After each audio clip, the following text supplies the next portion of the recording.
R K. मुशायरा media. सदर मोहतरम उलमाए किराम, हाज़रीन जलसा, पर्दा नशीन ख़वातीन इस्लाम, आज का ये अज़ीमुश्शान इजलास जो इस्लाहे मुआशरा के उन्वान पर मुनाक़िद किया गया, आपने शुअराए इज़ाम का कलाम समाअत फरमाया। मैंने आपके सामने एक हदीस पढ़ी, उसमें अल्लाह के पैगंबर अलैहिस्सलातु वस्सलाम ने 7 इस्लाही बातें इरशाद फरमाई। उन्हीं को इख्तिसार के साथ मैं आपकी खिदमत में पेश करना चाहता हूँ। शर्त यह है कि आप पूरी तवज्जो और ध्यान के साथ हमारी बात समाअत फरमाएं कि मैं कहना क्या चाहता हूँ। आदमी जब मुतवज्जे होकर दीन की बात सुनता तो बात समझ में आती, और अगर बगैर तवज्जो के सुनता है तो मर्द की समझ में औरत की बात नहीं आती, बादशाह की समझ में रियाया की बात नहीं आती, मुरीद की समझ में पीर की बात नहीं आती। एक मर्तबा एक बादशाह रात में गश्त कर रहा था। अपनी रियाया के हालात मालूम करने के लिए गली दर गली वो चल फिर रहा था। रात में चलते चलते एक ऐसे मकान के सामने से गुजरा कि बंद मकान में औरतों के बोलने की आवाज सुनाई पड़ी। तो बादशाह दरवाजे के बाहर कदम जमा कर खड़ा हो गया कि बंद कमरे में रात की तारीकी में औरतों का बोलना खतरे से खाली नहीं। बादशाह ने कान लगाकर औरतों की बात सुनना चाहा तो बादशाह के कान में आवाज आई। एक औरत ने कहा, वो तो चला। दूसरी बोली, वो तो है। तीसरी बोली, फिर क्यों चला? बादशाह की समझ में कुछ नहीं आया। उसने मकान पर निशान लगाया। सुबह पुलिस वालों को भेजकर उस बंद कमरे की औरतों को गिरफ्तार कराकर दरबार में हाजिर कराया। जब वो औरतें बादशाह के दरबार में पहुंची तो बादशाह कुर्सी पर बैठा हुआ था। उन औरतों के हाथ में हथकड़ी, पैर में बेड़ी। इस अपनी हालत जार को देखकर उन औरतों में से एक औरत बादशाह के दरबार में बोली, ये तो वो है। दूसरी बोली, वो तो नहीं है। तीसरी बोली, फिर तो वो है। अब बादशाह की समझ में फिर कुछ नहीं आया। बादशाह ने सर पकड़ लिया, या अल्लाह, ये कौन सी मखलूक रात की तारीकी बंद कमरे में बोले तो इनकी बात समझ में ना आए, और भरी अदालत में बोले तो पूरी अदालत में सन्नाटा मच जाए। तो बादशाह ने कहा कि तुम्हारी बात मेरी समझ में नहीं आई। बंद कमरे में तुम में से किसने क्या कहा? तो उन औरतों में से एक औरत बोली, आपको बादशाह किसने बना दिया? आप औरत की बात नहीं समझते। बंद कमरे में हम चिराग की रोशनी में सिलाई का काम कर रहे हैं। सिलाई के काम करते करते चिराग बुझने लगा तो हम में से एक ने कहा, वो चला, यानी चिराग बुझने लगा।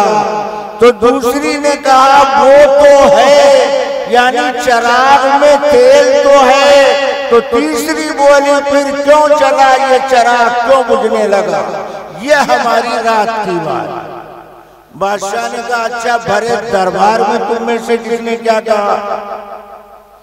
तो उन 3 औरतों में से एक औरत बोली कि हमने अपनी हालत जार को देखा और आपको दरबार की कुर्सी पर बैठा देखा। तो हम में से एक वो है, यानी बादशाह नहीं बल्कि बैल है। तो दूसरी बोली सवाल ये है कि अगर ये बैल है तो इसके दो सींग नहीं। तो तीसरी बोली फिर तो वो है, यानी बगैर सींग वाला है, बैल नहीं बल्कि गधा। जब औरतों ने अपनी बात की तशरीह किया तब बादशाह की समझ में ये बात आई। औरत की बात समझने के लिए बादशाह को इतनी मेहनत करनी पड़ी। और हम दीन और ईमान, कुरान और हदीस की बात की खड़े खड़े और पड़े पड़े, बीड़ी पीते और चाय पीते समझना चाहते हैं। अपने दिमाग से ये बात निकाल दो, हम दीन के मोहताज हैं, दीन हमारा मोहताज नहीं। हम दीन के तलबगार हैं, दीन हमको नहीं, हमको चाहिए। हम दीन के मोहताज। दीन की बात हमेशा तालिब बन करके सुनना चाहिए। इसीलिए उलमा ने मसला लिखा कि जो लोग दीन की बात की नाकदरी करते हो उनके सामने दीन पेश नहीं करना चाहिए। इसमें दीन की तौहीन है और साहिब ईमान मरते दम तक कभी दीन की तौहीन को बर्दाश्त नहीं कर सकता। आज हमारे लिए सबसे बड़ा मसला कि कुरान हमारे सामने वही है, नबी का फरमान वही है, खुदा का ऐलान वही है, मगर समरा और नतीजे के एतबार से हर मैदान में हम नाकाम नामुराद नजर आते हैं। उसकी वजह क्या? ये दुनिया दारुल असबाब है और अल्लाह की जात मुसब्बबुल असबाब। दारुल असबाब का मतलब दुनिया में कोई काम बगैर सबब के अंजाम नहीं पाता, और मुसब्बबुल असबाब का मतलब अल्लाह हर काम करने में किसी सबब का मुहताज नहीं है। बगैर सबब व असबाब के जब चाहे, जो चाहे, जितना चाहे, जब जब चाहे कर सकता है, उसको किसी सबब की जरूरत नहीं। अल्लाह ने बगैर असबाब के, बगैर माँ बाप के हजरत आदम को पैदा किया, आदम के वास्ते से हव्वा को पैदा किया, बगैर बाप के हजरत ईसा को पैदा किया, बगैर सबब के पहाड़ से हजरत सालेह के लिए हामिला ऊँटनी पैदा किया। अल्लाह सबब का मोहताज नहीं, मगर इंसान इस दुनिया में असबाब का मोहताज बनाया गया। जैसे बीमारी के असबाब मालूम किए जाते हैं और उसके इलाज की फिक्र की जाती है, इसी तरह मुसलमानों को अपने दीनी ईमानी इन्हिताम के असबाब को मालूम करके अमल करना चाहिए। आप जानते हैं बीमार इंसानों के इलाज के लिए अस्पताल अलग है और बीमार जानवरों के इलाज के वास्ते अस्पताल अलग है। अब जानवरों के अस्पताल में अगर इंसानों का इलाज किया जाएगा तो ये मरघट के करीब होता जाएगा। इंसानों के अस्पताल में जानवरों का इलाज नहीं किया जाता। जिस तरह जिस्मानी बीमारी के इलाज के लिए अस्पताल की जरूरत है, इसी तरह साहिब ईमान मुसलमानों की रूहानी बीमारी के इलाज के वास्ते रूहानी अस्पताल की जरूरत। और रूहानी अस्पताल में नुस्खे कुरान और हदीस की रोशनी में लिखे जाते हैं। मगर आज की तरक्की याफ्ता दुनिया में एक हकीम साहब, यहाँ मजमे में अगर कोई हकीम साहब हो तो हमें माफ करेंगे, ये बात बरसबीले तस्करा हम अर्ज करते हैं।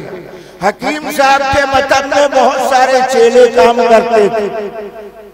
एक चेला हकीम साहब के मतब में 10 साल से काम कर रहा, मगर हकीम साहब उससे दवाइयां तैयार कराते, सुफूफ, मुरक्कबात, मुफरदात, माजून, गोलियां, मगर अपने चेले को मरीज देखने की इजाजत नहीं देती। 10 साल का तवील अरसा गुजर गया, मगर चेले को नब्ज पर हाथ रखने की हकीम उस्ताद ने इजाजत नहीं दिया। अब वो चेला सोचने लगा कि इस हकीम से सनद हासिल करने के लिए शायद उम्रे नूह की जरूरत है। 10 साल में मरीज देखने की इजाजत नहीं दे रहा। चेले की किस्मत ने काम किया। सुबह हो तो एक साहब सुबह सुबह हकीम साहब के मकब पर अपना बीमार ऊंट लेकर पहुंच गए और हकीम साहब से कहा, हकीम साहब हमारे ऊंट के गले में दुखन है, इसका इलाज कर दीजिए। तो हकीम साहब ने ऊंट को देखा, फिर ऊंट के मालिक को देखा। दिल ही दिल में कहने लगे, ऊंट तो ऊंट है, मालिक भी ऊंट से कम नहीं। दिल ही दिल में कहने लगे, ऊंट तो ऊंट है, ऊंट का मालिक भी ऊंट से कम नहीं। अगर ये समझदार होता तो इसको ये बात मालूम होती कि बीमार जानवरों के इलाज के लिए अस्पताल बना, मगर हकीम हकीम होता। अल्लाह हाकिम भी है और हकीम भी। अल्लाह हाकिम भी है और हकीम भी। हकीम ने हिकमत को काम में लाते हुए अपने चेले से कहा, दो बांस की बल्ली लाओ। दो बांस की बल्ली लाई गई। कहा, एक बांस की बल्ली ऊंट के गले के नीचे और दूसरी बांस की बल्ली ऊंट की गर्दन पर रखकर साइड से दो नौजवान मिलकर ऊंट के गले के नीचे की बांस की बल्ली और गर्दन के ऊपर की बांस की बल्ली को दबोच कर आपस में मिला दिया। नौजवानों ने जब साइड से बांस की बल्ली को दबोच कर मिलाया तो ऊंट के गले में फंसा हुआ तरबूज पानी बनकर मैदे में उतर गया। ऊंट के गले की दुकान दूर हो गई।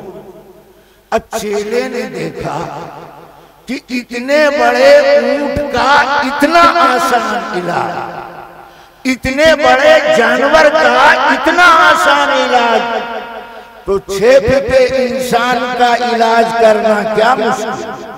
लिहाजा वो अपने क्षेत्र इलाके में आकर बहुत बड़ा बोर्ड तैयार कराया और उस पर लिखवाया, जुमला मखलूकात के जुमला अमराज का बेहतरीन इलाज किया जाता है। अब जो गली से गुजरता ये भयंकर ऐलान पढ़ता तो सकते में आ जाता, ये हकीम है, ये हकीम लुकमान का बचा हुआ मालूम होता। तो एक साहब ने इस नौमौलूद हकीम से पूछा, आप बीमार बकरी का भी इलाज करना जानते हैं? कहा, जाइए जनाब, हम तो बीमार भेड़िए का भी इलाज करना जानते हैं। अभी कुछ ही दिन गुजरे कि एक साहब सुबह सुबह अपने दूध पीते बच्चे को गोद में लेकर इस नौमौलूद हकीम के मतब पर पहुंचे। पूछा, क्या बात? का बच्चे को खांसी बहुत आ रही। अपने चेले से कहा, बांस की 2 कमची लाई जाए। तो चेले सोच में पड़ गए कि ये तो मुहर्रम का महीना नहीं है कि हकीम साहब बांस की कमची से ताजिया बनाए। बांस की कमची का मदद में क्या काम, मगर उस्ताद का हुक्म। चेले ने बांस की कमची लाकर हाजिर किया। कहा, बांस की 1 कमची बच्चे के गले के नीचे लगाओ और दूसरी कमची गर्दन पर रखो और साइड से 2 नौजवान खड़े होकर इस बांस की कमची को दबोच कर आपस में मिला दो।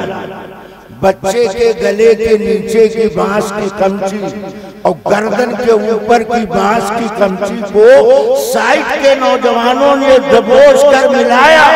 न मर्द रहा न मरीज रहा, बच्चा अल्लाह का प्यारा हो। उसका बाप बच्चे की मुर्दा लाश लेकर सामने पुलिस स्टेशन थाने में पहुंचा।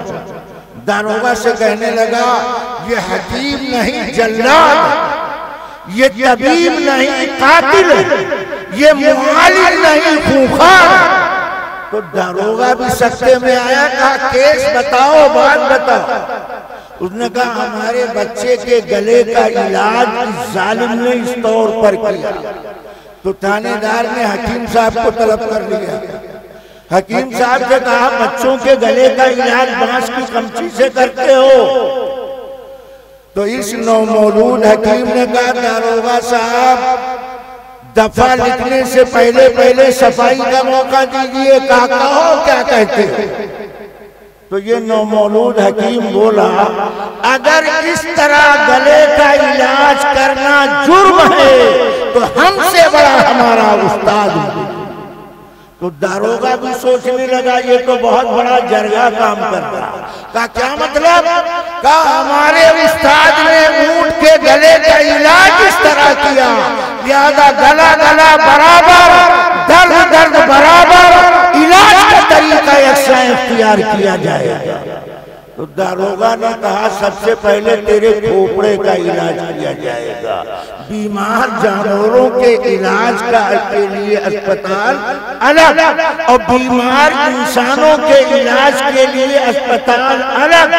जिस तरह जिस्मानी बीमारी के इलाज के लिए इलाज की जरूरत है, इसी तरह मुस्लिम मुआशरे में रूहानी ईमानी बीमारी के इलाज के लिए जरूरत है कि इन बीमारियों का इलाज किया जाए। मैंने आपके सामने अल्लाह के पैगंबर का एक इरशाद नकल किया, ध्यान से। आमतौर पर लोग ये समझते हैं कि अल्लाह के नबी मजमे आम में जाकर के दीन की बात पेश करते हैं। बेशक ये बात सही है, अल्लाह के नबी मक्का से बाहर निकलकर लोगों को जमा करके दीन की बात सुनाया करते, मगर कभी कभी ऐसा भी होता था कि दीन सीखने वाला चलकर नबी की खिदमत में हाजिर होकर दीन सीखने की गुजारिश भी करता था। नबी इनको भी दीन सिखाते थे।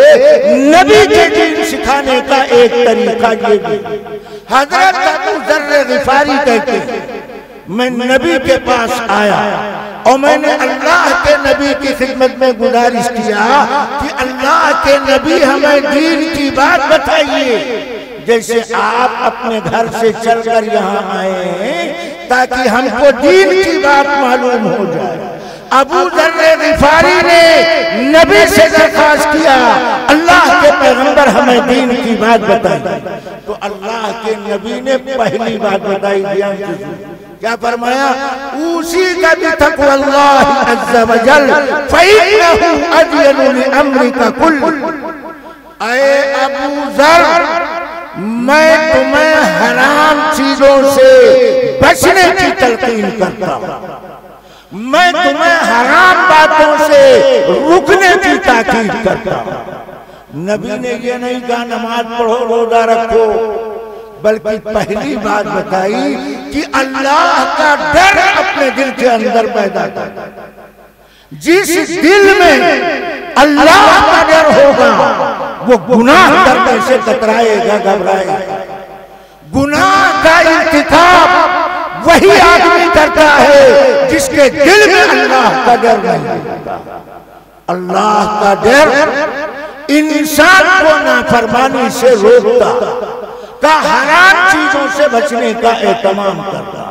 आज हम भी कहते हैं हम हराम चीजों से बचते हैं, मगर वो हराम जो खुल्लम खुल्ला दिखाई पड़ते उनसे कुछ लोग बचने का एहतमाम करते हैं, मगर वो हराम चीजें जो बातिन के अंदर पाई जाती है उससे अक्सर लोग झूठ बोलना, गीबत करना, तोहमत लगाना, ये अंदरूने खाना बीमारी, इससे एहतियात करने में, इससे बचने का हम एहतमाम नहीं करते।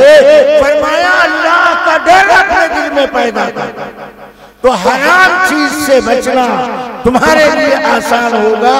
फ़इन्नहु अजयनु लिअम्रिका कुल्ल, तेरी दुनिया आखिरत की हर मुश्किल आसान हो जाएगी अगर हराम चीज से बचने का एहतमाम करोगे तो दुनिया आखिरत की हर परेशानी से बच जाओ। तो कोई उसको दुनिया की परेशानी से बचा नहीं सकता और आखिरत की रुसवाई से छुड़ा नहीं सकता। का हराम चीज से बचने का एहतमाम करो। और हराम चीज से आदमी कब बचता है? जब अल्लाह का डर उसके दिल के अंदर रहता है।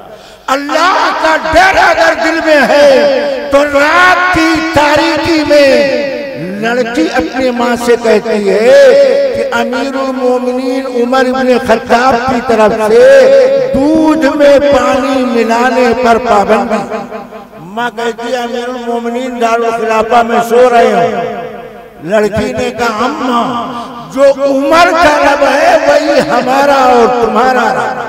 अल्लाह को न नींद आती है न ऊँघ आती। अल्लाह देख रहा है। लड़की की इस नसीहत पर माने, लड़की की इस नसीहत को माने कबूल किया। हजरत उमर उस मकान से गुजर रहे, उन्होंने उस मकान पर निशान लगाया और अपने लड़के का रिश्ता इस लड़की से किया जो रात की तारीकी में हराम काम से बचने और माँ को रोकने का एहतमाम करती। अल्लाह का डर ये गुनाहों से बचाने का सामान।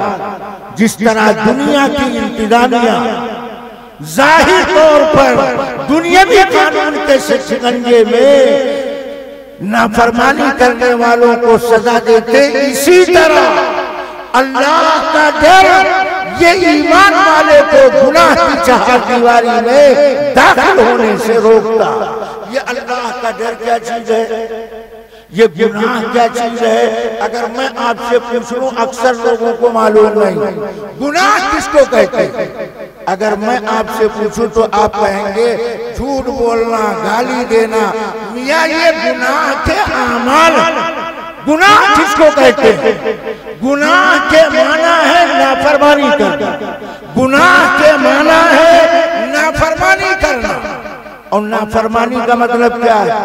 नाफरमानी का मतलब ये है अपने बड़े की बात न मानना। नाफरमानी अपने बड़े की बात न मानना, इसको नाफरमानी कहते हैं। अगर बेटा बाप की बात नहीं मानता तो बेटे को बाप का नाफरमान कहा जाता। अगर शागिर्द उस्ताद की बात नहीं मानता तो शागिर्द को उस्ताद का नाफरमान कहा जाता। बात तो मानता है, ध्यान से सुनो, बड़े की बात तो मानता है मगर काम अपनी मर्जी से करता है। ये भी नाफरमानी के अंदर शामिल है। बड़े की बात मानना और उस बात को बड़े के तरीके पर अंजाम देना, इसको फर्माबरदारी कहते हैं। अगर बंदा अल्लाह रसूल की बात न माने तो उसी को शरीयत की जुबान में गुनाह कहा जाता है। और हर चीज में अल्लाह ने लज्जत रखी, ऐसे ही गुनाह में भी लज्जत रखी। अगर गुनाह में लज्जत न होती तो आदमी दिन दहाड़े गुनाह का इर्तिकाब न करता। मगर गुनाह की लज्जत वक्ती है, मुख्तसर है, आरजी। जैसे खारिश के मरीज को खुजाने में अच्छा लगता है, खारिश के मरीज को खुजाना अच्छा लगता है, मगर वो खुजाना थोड़ी देर के लिए अच्छा लगता है। जब खुजाने से जख्म उभरता है, जलन पैदा होती है तो बाद में अफसोस करना पड़ता है। यही हाल गुनाह था। जब बंदा गुनाह का इर्तिकाब करता है तो थोड़ी देर के लिए उसको लज्जत महसूस होती है, मगर जब ईमान अपनी ताकत का मुजाहरा करता है तो फिर उसको अपने किए पर अफसोस होने लगता है। अल्लाह के नबी ने अबू दर्र गिफारी को पहली नसीहत फरमाई कि ऐ अबू दर्र, हराम चीजों से बचने की कोशिश करना, दुनिया आखिरत की हर मुश्किल आसान हो जाएगी। जब नबी ने एक बात बताई तो अबू दर्र गिफारी कहते हैं जिदनी या रसूल अल्लाह, अल्लाह के नबी एक बात और बताई। तो नबी ने दूसरी नसीहत फरमाई, इरशाद फरमाया अलैका बितिलावतिल कुरान व जिक्रिल्लाहि अज़्ज़ा व जल फ़इन्ना ज़िक्रुन लका फ़िस्समा व नूरुन लका फ़िल अर्ज़। ऐ अबू ज़र, कुरान की तिलावत और जिक्रुल्लाह का एहतमाम कर, अल्लाह का कलाम पढ़ना और अल्लाह का जिक्र करना। जो आदमी कुरान की तिलावत का एहतमाम करता या तन्हाई में अल्लाह का जिक्र करता, तो अल्लाह के नबी इस अमल का असर ये बताते हैं कि उस आदमी का आसमान में तज़किरा किया जाता है। अल्लाह की दरबार में कुरान पढ़ने वाले और जिक्र करने वालों का तज़किरा किया जाता है। और इस कुरान के तारीफ और जिक्र के आदि के दिल में अल्लाह एक नूर पैदा करता है। ये नूर कौन सा? अल्लाह ऐसे बंदे को नेक काम की तौफीक देता जो कुरान पढ़ने का एहतमाम करता है और अल्लाह के जिक्र का एहतमाम करता है। मुसलमानों की कितनी बड़ी तादाद जो कुरान पढ़ना नहीं जानते, जिक्र करना नहीं जानते। अल्लाह की मदद तुम्हारी खैरियत के साथ अल्लाह के दरबार में तज़किरा नहीं होगा। अल्लाह के नबी ने ये दो नसीहत किया। अबू ज़र ग़िफ़ारी कहते हैं ज़िदनी या रसूल अल्लाह। अल्लाह के नबी एक बात और बताए, अगर मुफ्ती साहब के पास कोई मुस्तफ़ी सवाल करने वाला पहुंच जाए, एक मसला नमाज का पूछे और दूसरा मसला निकाह का पूछे और फौरन तीसरा मसला तलाक का पूछे, तो मुफ्ती साहब की पेशानी पर बल आ जाए। कहेंगे एक ही दिन में सारी शरीयत मालूम करना चाहते, मगर ये अल्लाह के नबी की खंदा पेशानी है कि अबू ज़र ग़िफ़ारी की दो बातें बताई। उनको नबी की बात इतनी अच्छी लगी कि दीन सीखने की प्यास उनकी बड़ा कुछ। जिससे बकरीद का जमाना आने वाला, बकरे के 2 कबाब खाने के बाद खाने वाले का दिल चाहता है तीसरा कबाब खाए। उनकी नजर में दुनिया की खाने पीने वाली चीजों से ज्यादा अच्छा उनको लगता था दीन की एक बात मालूम हो जाए। अबू ज़र ग़िफ़ारी ने कहा अल्लाह के रसूल एक बात और बताइए। तो अल्लाह के नबी ने अबू ज़र ग़िफ़ारी को तीसरी नसीहत फरमाई। इरशाद फरमाया अलैका बितूल सम्त फ़इन्नहा मतरदतुन लिश्शैतान वअऊन अला अम्रि दीन। ऐ अबू ज़र, ज्यादा खामोश रहने की आदत डालो। ऐ अबू ज़र, ज्यादा चुप रहने की आदत डालो। जो आदमी खामोश रहता वो बहुत सारी फजूल बातों से बच जाता। जो आदमी ज्यादा बोलता, हर वक्त बकबक करता रहता है, समाज मुआशरे में उसकी कोई हैसियत नहीं है। मुआशरे के लोग ऐसे आदमी को गिरी हुई निगाह से देखते हैं। नबी की नसीहत का मतलब ये है बवक्ते ज़रूरत बकदरे ज़रूरत बोला, न तो बिला ज़रूरत बोलो न ज़रूरत से ज्यादा बोलो। फरमाया खामोश रहने की आदत डालो। जो आदमी खामोश रहने की आदत डालता है मतरदतुन लिश्शैतान, शैतान उससे दूर भागता, शैतान उससे दूर भागता। उसके लिए दीन का काम करना आसान होता। जिसके लिए दीन का काम करना मुश्किल हो, उसको समझ लेना चाहिए कि शैतान ने उस पर अपना पंजा जकड़ रखा है। बवक्ते ज़रूरत बकदरे ज़रूरत बोलना चाहिए, न बिला ज़रूरत बोलना चाहिए, न ज़रूरत से ज्यादा बोलना चाहिए। ये बीमारी मर्दों से ज्यादा औरतों में पाई जाती है। औरतों की चोंच जब खुल जाती है तो टेप लगाए बगैर खामोश होने के लिए वो तैयार नहीं है। अगर औरत बोलने लगी और उसी बीमारी का शिकार मर्द हो गया तो दोनों की जुबान की तकरार तलाक की नौबत पैदा कर देती। मुआशरे में तलाक की कसरत, ज्यादातर जुबान दराजी, ज्यादातर बकवास की बुनियाद पर वजूद में आते हैं। फरमाया वक्त जरूरत बकदरे जरूरत बोला। एक साहब ने अपने लड़के का निकाह किया, बहू को रुखसत करा के लाए।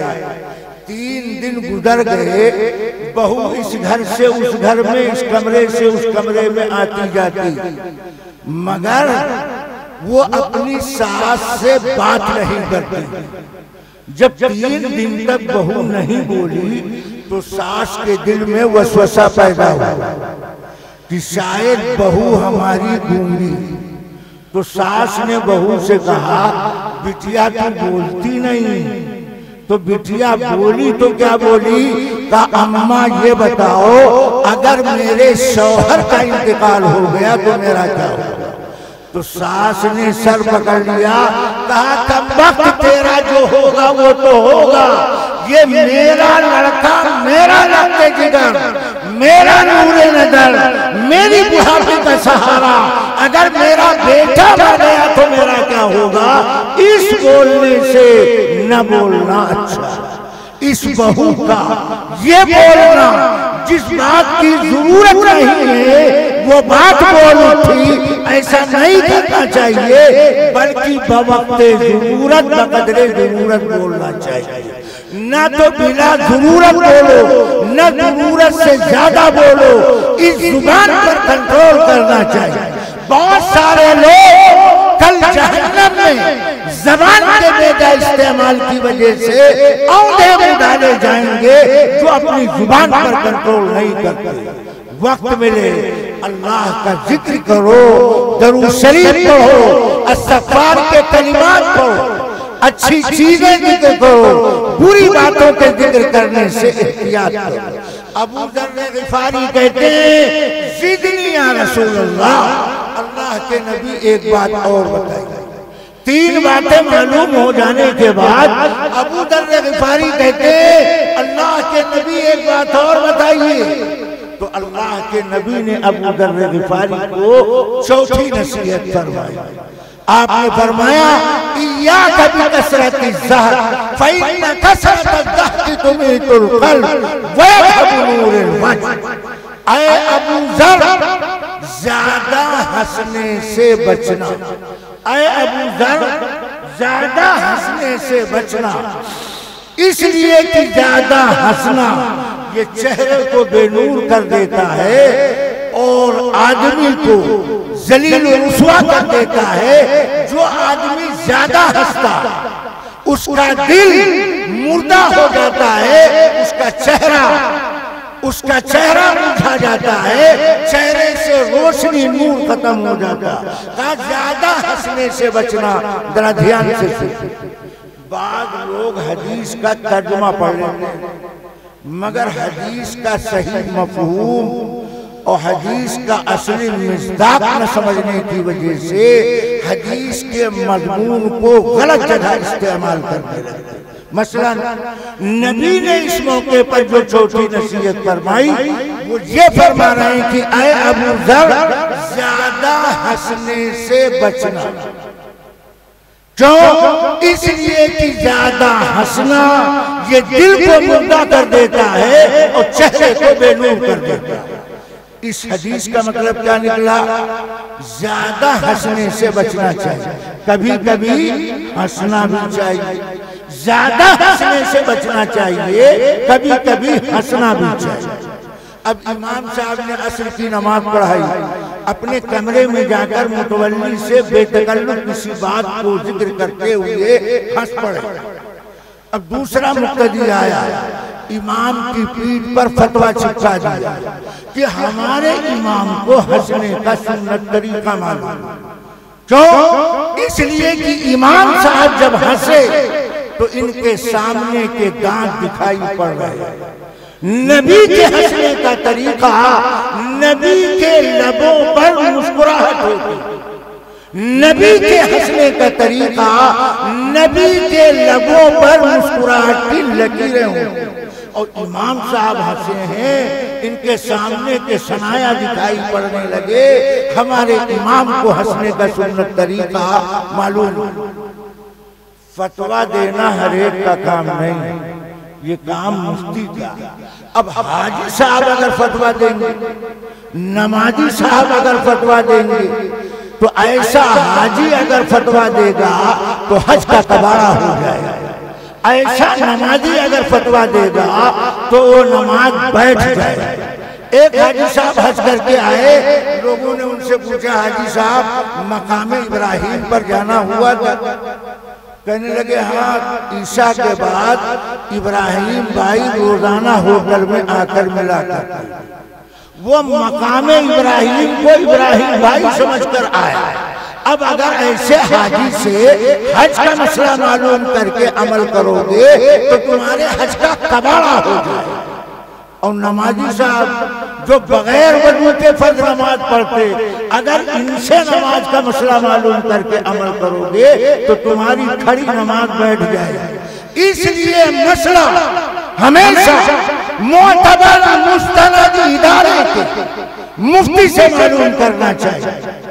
हर एक से मसला, छोटा सा मौलवी, बगैर हसन नस्ल का मौलवी, उससे सही मसला मालूम करना अपने दीन को कबाड़ा करना। जो लोग इस तरह की आधी अधूरी बातें बात मालूम करके मसला छिपाने लगते हैं, वो दीन के खैर खा नहीं, वो दीन के बदखा। नबी का सुनने में, नबी का हंसने में सुन्नत तरीका क्या था? ध्यान से, अल्लाह के नबी अलैहिस्सलातु वस्सलाम कभी मुस्कुराया और कभी कभी अल्लाह के नबी खुल के हंसते कि आपके सामने के दांत दिखाई पड़े। हजरत उमर इब्न खत्ताब रज़ियल्लाहु ताला अन्हु बयान करते हैं, एक दिन अल्लाह के पैगंबर मस्जिद नबी में खिताब कर रहे थे। मैं नबी के बयान की मजलिस में देर से पहुंचा। जब मैं पहुंचा तो मैं पीछे खड़ा था। मैंने नबी को देखा कि हंसने वाली कोई बात नबी ने इरशाद करना, उस बात पर नबी को भी हंसी आ गई। मैंने नबी को हंसता देखा। ध्यान से सुनो, हजरत उमर कहते हैं, मैंने नबी को हंसता देखा तो हमको नबी का हंसना अच्छा लगा। अल्लाह अकबर। ये उमर इब्न खत्ताब हैं जिनको नबी का हंसना अच्छा लगता है। उमर के दिल में नबी की सुन्नत जान से ज्यादा प्यारी है।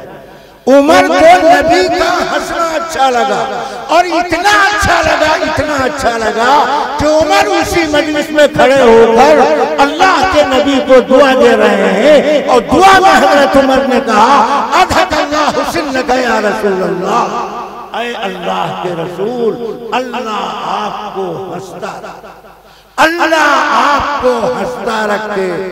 अब इधर हजरत उमर की दुआ देखो, उधर अबू ज़र को नबी की नसीहत देखो, तो दोनों हदीस में बज़ाहिर टकराव मालूम।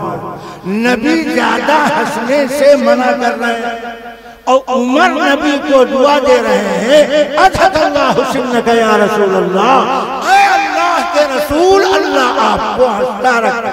क्या मतलब?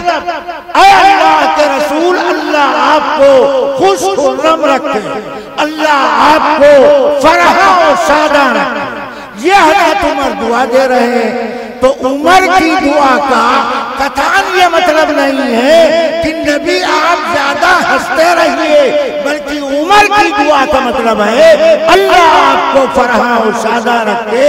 उमर को नबी का हंसना अच्छा लगा। अल्लाह के नबी मजलिस में बयान कर रहे, एक सहाबी देर से पहुंचे और पीछे बैठने के लिए फर्श पर जगह खाली नहीं। अल्लाह के नबी ने अपनी कमली, अपनी चादर उन सहाबी के पास भेजा, उनसे कहा मेरी चादर बिछा कर बैठ जाओ। ध्यान से सुनो, अल्लाह के नबी की नजर में दीन सीखने वाले का ये इकराम, दीन सीखने वाले का अल्लाह के नबी ने इकराम किया। उन सहाबी के पास जब नबी की चादर पहुंची तो उन्होंने आंख से लगाया, सीने से झुकाया। ये अल्लाह के नबी की कमरी जो नबी के कंधे पर दोष पर रहती है, उसको बिछा कर मैं बैठूं, इसके लिए मेरा जिगर तैयार है। उन्होंने प्यार मोहब्बत के साथ ये दुआ देते हुए चादर वापस किया, अकरमकल्लाहु ताला कमा अकरमतनी, अल्लाह आपका इकराम फरमाए जिस तरह आपने हमारा इकराम किया। इन दो हदीसों से एक तीसरी बात मालूम, वो ये कि छोटा आदमी बड़े आदमी को दुआ दे सकता। यहाँ सहाबी ने दो सहाबी ने नबी को दुआ दिया। आज हमने दुआ को ठेके पे चला रहा। अमीर साहब दुआ कीजिए, इमाम साहब दुआ कीजिए, मुफ्ती साहब दुआ कीजिए। जैसे आप दुआ के मोहताज हैं, ऐसे अमीर साहब भी गरीब की तरह दुआ के मोहताज, इमाम साहब भी मुक्तदी की तरह दुआ के मोहताज, मौलाना साहब भी तालिब इल्म की तरह दुआ के मोहताज है। छोटा आदमी बड़े को दुआ दे सकता है और बड़ा आदमी छोटे को दुआ दे सकता है और बड़ा आदमी छोटे से दुआ की गुजारिश कर सकता है। हजरत मोहम्मद रसूलुल्लाह सल्लल्लाहु अलैहि वसल्लम ने उहद के मैदान में एक लाश को बढ़ना अचानक आपकी नजर पड़ी, बरहना लाश पर अचानक आपकी निगाह पड़ी, आपको बेख्तियार हंसी आ गई। साहबी कहते अल्लाह के नबी की अचानक बरहना लाश पर जब निगाह पड़ी तो आप हंसे, ऐसे हंसे हत्ता बदत नवाजिदा, यहाँ तक कि पैगंबर के सामने के दांत दिखाई पड़ने लगे। मालूम हुआ अल्लाह के नबी कभी कभी मुस्कुराते थे और कभी कभी खुलकर हंसा करते थे। अबू जर गिफारी ज्यादा हंसने से मना किया, इसीलिए हुक्मा ने लिखा कि हंसना ये आदाए रईसा को फायदा पहुंचाता है।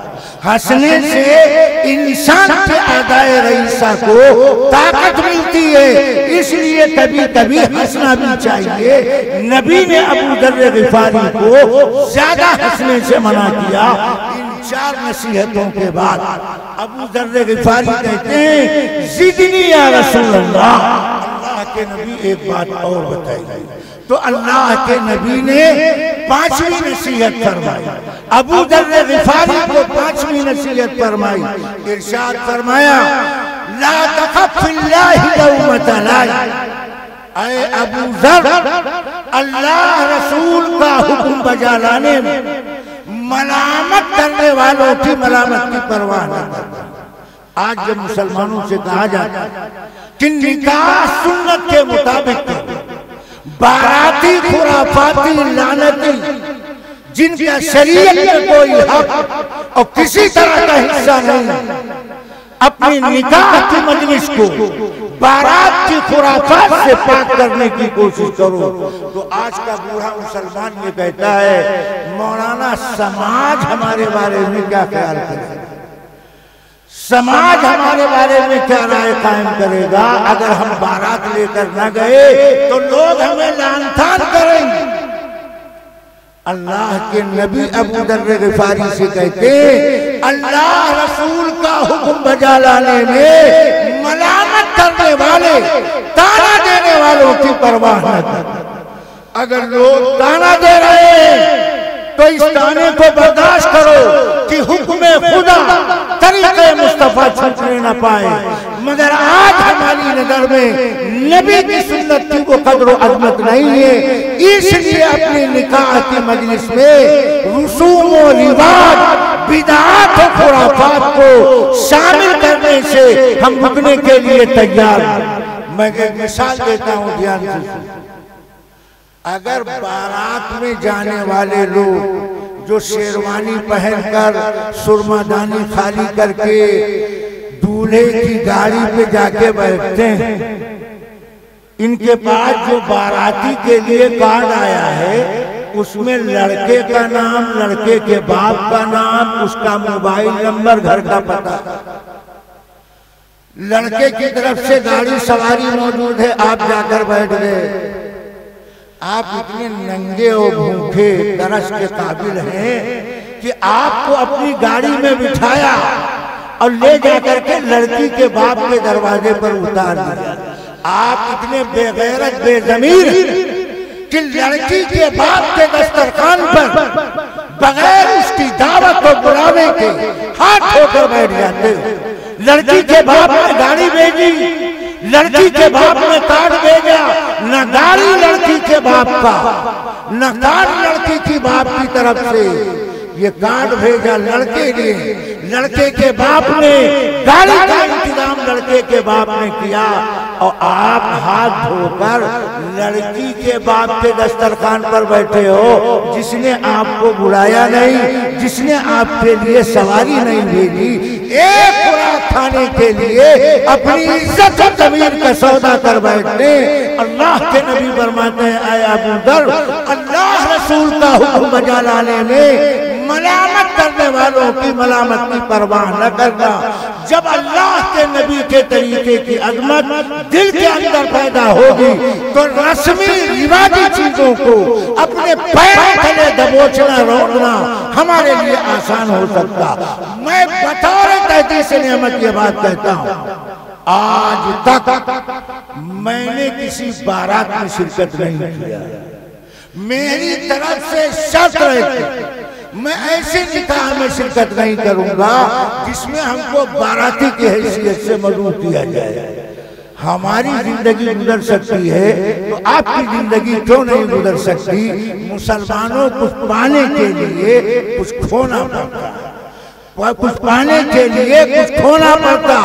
बच्चा जब तक रोता नहीं है माँ उसको दूध नहीं पिलाती। जब तक गलत तरीका छोड़ोगे नहीं तुम अल्लाह के नबी के दुलारे नहीं बन सकते। अबू ज़र ग़िफ़ारी कहते हैं, ज़िदनी या रसूल अल्लाह, अल्लाह के नबी एक बात और बताई। तो अल्लाह के नबी ने अबू ज़र ग़िफ़ारी को छठी नसीहत फरमाई। आपने फरमाया कि हक बात कहो वलौ कान मुर्रा, कुलिल हक वलौ कान मुर्रा।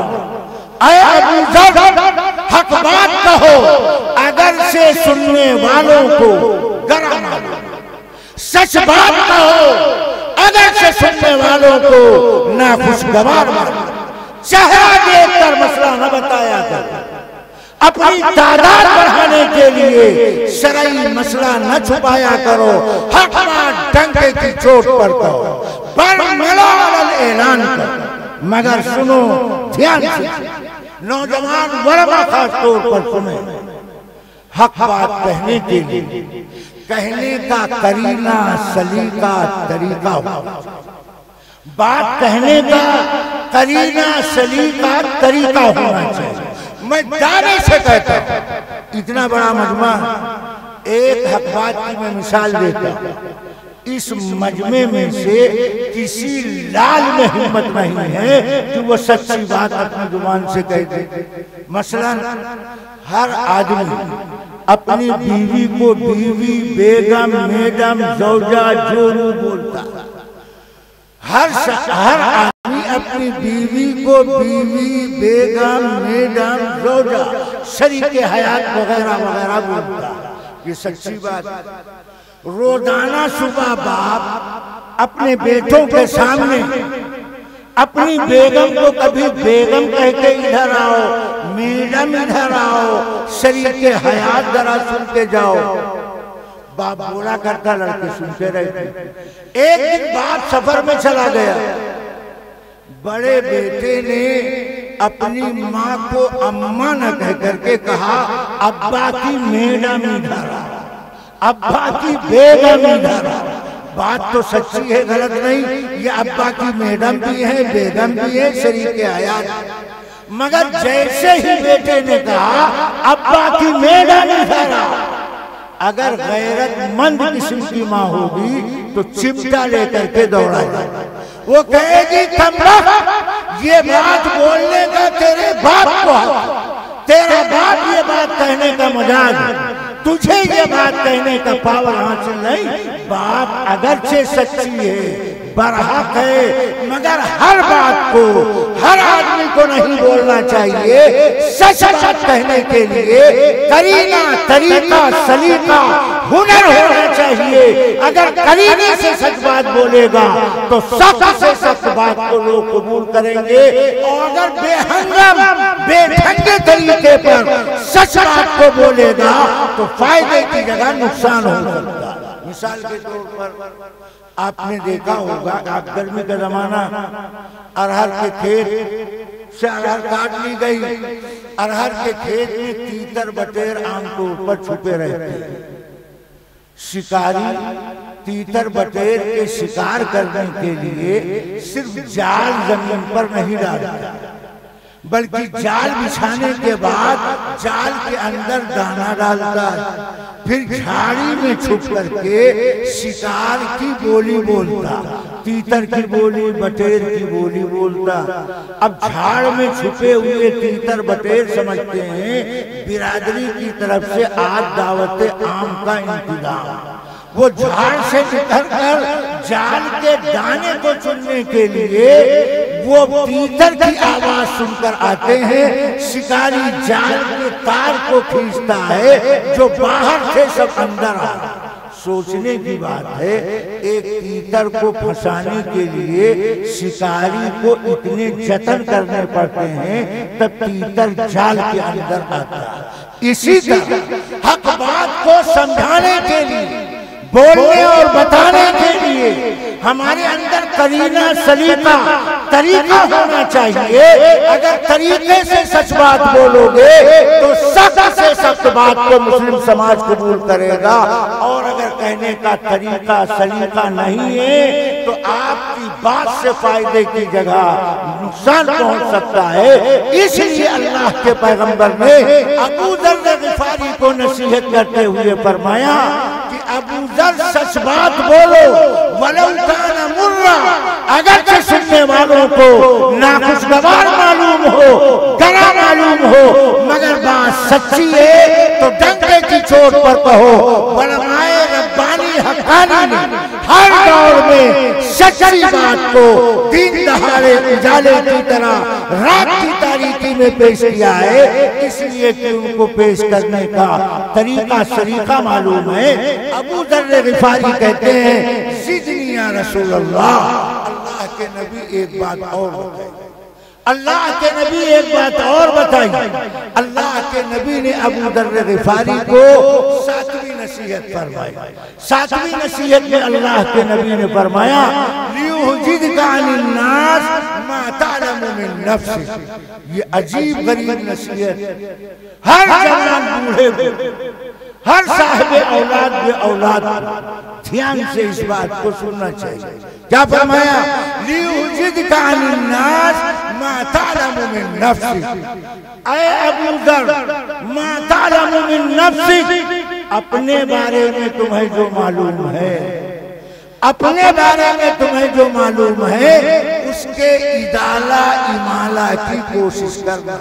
लियुहजिदका अनिन्नास, ताकि लोगों की बुराई से अपने आप को अलग रखना। आज मामला उल्टा, हम लोगों की खमियां तलाश करते हैं, लोगों की खामियां मालूम करते हैं, हमें अपने बारे में फिक्र नहीं है, हमें अपनी मौत याद नहीं आ रहा, हमें अपनी कब्र याद नहीं आ रहा, हमें मौत का फरिश्ता याद नहीं आ रहा, हमें अल्लाह का दरबार याद नहीं आ रहा, हमें मैदान महशर की होरनाकी याद नहीं आ रही। नबी कहते हैं, मा तालमु मिन नफ्सिक, ऐ अबू जर, अपने बारे में जो मालूम है उसको दूर करने की कोशिश करो। हम में से हर आदमी जानता है कि हमने नमाजें कितनी छोड़ी, हम में से हर आदमी जानता है हमारे रोजे कितने छूटे, हम में से हर आदमी जानता है हमने किस किस का पैसा दबा रखा, तहज्जुद पढ़ रहे हैं, जिक्र कर रहे हैं, मगर दूसरे का कर्जा लिया, आज तक वापस नहीं किया। ये बुराई जो हमारे अंदर है इसको हम जानते हैं। अल्लाह अल्लाह के नबी अबू दर्र गिफारी को इस्लाह नफ्स का तरीका बताते हैं कि अपनी जिंदगी में सुधार पैदा करने का सबसे आसान तरीका ये है कि हर मुसलमान अपनी कमी पर निगाह। आज हमने तरीका क्या इस्तेमाल किया कि हम दुनिया की फिक्र में मोमबत्ती की तरह घुलते जा रहे हैं, लोगों की फिक्र में बताशे की तरह घुलते जा रहे हैं, बर्फ की तरह पिघलते जा रहे हैं। अपने बारे में क्या क्या बीमारी, क्या क्या गुनाह, क्या क्या बुराई हमारी जिंदगी में पाई जाती है, हम अपनी इस्लाह की फिक्र नहीं करते। दूसरी बात, हम बाहर जाकर दूसरों की इस्लाह की कोशिश करते हैं, अपने बीवी बच्चों में सुधार पैदा करने की कोशिश नहीं करते। जबकि कुरान इस्लाह का ये तरीका बताता है, या अय्युहल्लज़ीना आमनू कू अनफुसकुम व अहलीकुम नारा, ऐ ईमान वालों अपने आप को, अपने बीवी बच्चों को जहन्नम की आग से बचाओ। मालूम हुआ इस्लाह का तरीका ये है कि हर आदमी सबसे पहले अपनी कमी दूर करने की कोशिश करे, फिर अपने बीवी बच्चों की कमी दूर करने की कोशिश करे। अगर आप इस तौर पर इस्लाह करेंगे तो आपका समाज इस्लामी दीनी मुआशरा बनकर तैयार हो। और अगर दूसरों की सिर्फ फिक्र करते रहे, अपने बारे में हमने फिक्र नहीं किया, तो जब तक हमारी इस्लाह नहीं होगी, हम अपनी इस्लाह की फिक्र नहीं करेंगे, हम इस्लाह के मैदान में कामयाब नहीं। आज मुसलमानों से पूछो आपके बेटे कितने?